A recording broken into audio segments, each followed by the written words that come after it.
Next, we are inviting Dr. Manish Taneja, a director and consultant in vascular and interventional radiologist, who will share about benign prostate hyperplasia, the risk factor, and alternative treatments available. Dr. Manish, please.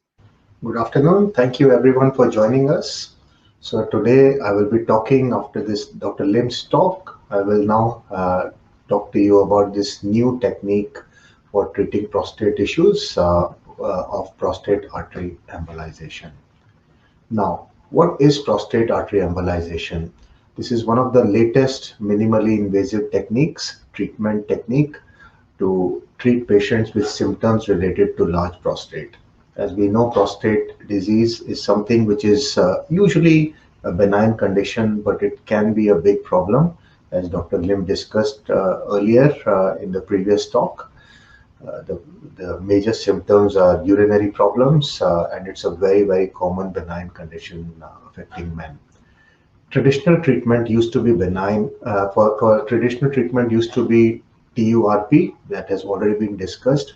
Of course, it's an invasive treatment, and whenever there is something invasive, we are always looking at alternative treatment options. Try to be less invasive if possible. Prostate artery embolization is a technique which came as an offshoot to look at alternative treatment options for BPH, the prostatic hyperplasia. This has been something which has been on for a number of years. I've been involved in doing this since almost 25 years back. In 1996, we did the first prostate artery embolization for a patient who came with a bleeding after prostatic surgery, and we managed to stop the bleeding and save the patient's life.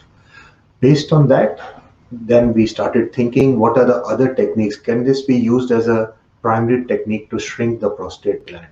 So this is as an offshoot of this old technique, the newer technology came about. And in 2010 in Europe, first time prostate artery embolization was done as a primary technique to shrink the prostate.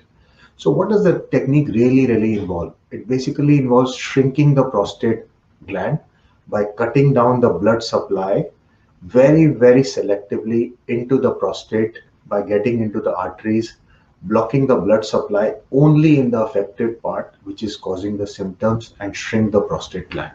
So that's how the technique came about. Since 2010, people realized that it really works, and now there have been multiple large series which have been published over a number of, for the last 1 decade, showing that it is highly effective in shrinking the prostate and thereby reducing the symptoms of enlarged prostate, mainly the urinary symptoms in males. What does the technique do? Basically, it's a technique which involves getting into a blood vessel with 4 millimeter, like a less than a half centimeter catheter into the groin or an artery in the arm, right at the wrist, just like we do a heart angiogram or a brain angiogram, something exactly similar. It's done under very light sedation. You don't need any general anesthesia. A small tube is then introduced selectively under imaging guidance. Most commonly we use fluoroscopy machine, which I will show you later in the room. We get access through these very small catheters which are barely visible to the eye, and they are advanced into the blood vessels, into the prostate gland very selectively. We reach the area which is enlarged very selectively. We inject some particles which are permanent particles, but they are only lodged in the abnormal part of the prostate gland. Thereby it causes shrinkage, which takes place over the period of next 3 to 6 months after the blood supply to that area is cut out. And over a period of time, the area becomes smaller and smaller, causes less pressure effect, and the symptoms get better. It could take almost up to 3 to 6 months before the effects are, before the actual outcome is more apparent to the patient. But the effects are usually lasting. They last for a long time in patients. Very few people will need repeat procedure, but that is very uncommon. Usually most patients do very well after single procedure, with the effect coming in about 3 to 6 months period of time. What do we expect? What are the, so, we would want to know what's the procedure about. So we talked about the background history, then we just now I talked about how we do the technique. So what do we expect as a patient? What do I want to know? We tell about something new. What do we want to know? We say, what do you need to know is that it's performed under light sedation. It's done as a day surgery procedure. Takes about 1 hour to do with no cut involved. There's a small 5 millimeter, less than 1 centimeter incision either in the groin or in the artery in the hand. No stitches needed, and the area just becomes normal within 1 to 2 days. You come in the hospital or in our day surgery center, and you go back home within 6 hours after the procedure is done. Light sedation, and then you're back to normal activity within a couple of days. There is hardly any discomfort during the procedure because it's done under light sedation, as you're not really aware of what's going on. There is no general anesthesia involved, so the moment the sedation wears off, you're back to normal, and then you walk home the same day with no surgical scar. So who are eligible? Am I the right person for prostate artery embolization? Am I the person? Do I fall in this category? Should I be considered for prostate artery embolization? So who is eligible? Patients who have oral medication and still have symptoms. There are different types of medication available. Some of them have significant side effects, some of them not so significant. So patients who are having oral medication but still have symptoms of BPH, patients who have undergone other procedures and still have symptoms, still cannot get rid of their symptoms of urinary symptoms.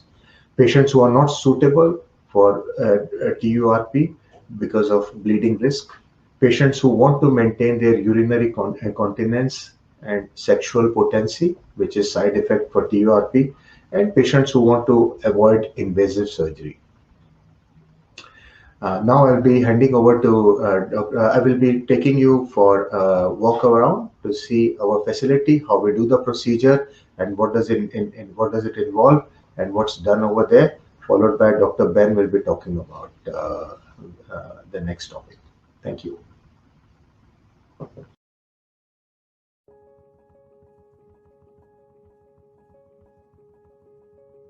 Benign prostate hyperplasia, or also called BPH in common terms, is a condition which involves males usually in the age group of 50 plus. This condition involves benign enlargement or benign nodule which forms on the prostate gland, which causes symptoms, for example, increased urinary frequency.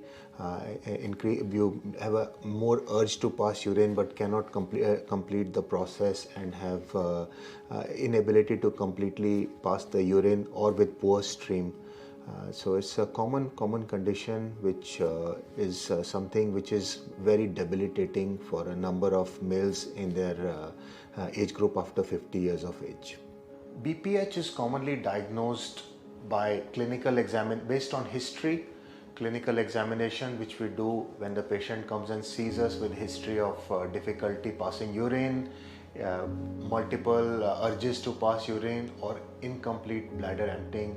After that, we do an examination of the patient, and one of the gold standard tests is to use this machine to diagnose BPH, which is an ultrasound machine. All it involves is a probe, which I will show you. There are different types of probes, which all they involve is this is the commonest probe that we use. This is put on the patient, and we do an ultrasound of the prostate gland in the lower part of the abdomen through the abdominal wall, and we look at the size of the prostate, and we look at size of what's the volume of the prostate and how it's affecting the bladder. That's the commonest way we diagnose BPH. Of course, there are other things that we do, for example, flow measurements and all, but most of the time this is one of the commonest ways we diagnose a prostatic condition and a BPH in patients. So this is the room where we perform the minimally invasive treatment called prostate artery embolization, as I discussed in the slides earlier. The patient comes here, lies down with the head on that side, then we stand on the patient's side. It's a minimally invasive procedure, so we use either a groin artery or an artery in the wrist. We go past very small catheters about 2 or 3 millimeters. As you can see on the screen here, we advance the catheter right into the blood supply to the prostate. You can see this is a real life example of a patient that we did 2 weeks ago. So we go into the blood vessel to the prostate. This is a small catheter is placed. You can see the x-ray of the patient. You can see the catheter going in. It's a very small incision. It's like 2 millimeter catheter going inside. We go into the prostate. You can see the arrow. There's an embolic agent is injected. You can see the right side. This is before the blood supply to the prostate. This is after the embolization is done. Done under sedation. Patient does not feel anything what's going on. They wake up. It's like nothing has ever been done. No catheter, nothing. They bed rest for some time and they go home within 4 hours after the procedure. So this is our recovery room at our Vascular Interventional Center. This is where the patient rests. They rest here for about 4 hours. As you can see, it's a very well equipped theater area whereby there's a very good monitoring equipment. We've switched it off just for this part for patient confidentiality, and there's a one-to-one nursing which takes place. There's one nurse looking after one particular person, and we make sure that we keep it as comfortable for you as possible at this center, while making sure that you're fully safe and the procedure is done in full privacy and with full complete safety concerns. And then for your comfort, we make sure you go home within 4 hours after the procedure.